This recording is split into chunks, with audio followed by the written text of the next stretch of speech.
Aynur hanım ayna kim bilir oturduğun gelsa şunun kaşık oturduğun deydi. Ben senin kaşığında olsam bulamda. Bo'lmaydi. Nemişka hem de ben senin uyguniş kılışını katli daxlıqım aytdımca. Bo'lmaydi deganda kim bo'lmaydi? Aynur, sana deytkan gepim var meninki. Nima gap bor ya? Menimce sen bile oturuşumdan çukum zürriyeti var. Önceden ben intayın kızlıkçı Şincan Arafat Peyin Donhuapiyen degen ben şu. Kızıkarlık geplerini kıp bir seni kündü küldüren etmem. İkinciden senin uygünüşün intayın yakşı hakikatim intayımı birinci olsa.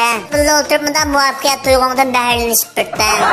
Benim de bu deytkan gepimden unutup kaldım ya var. Üçüncüden benim tutkular vəhşi çaqqan qala. Tamaqanını üzən əmpəy qılı tutmayacaq qədəminin arası pəyli yutub tamaq qılışının macidi yox. Dördüncüdən mən senin təntərbiyə şöyüplərinin tiqa oxub birəli etmə.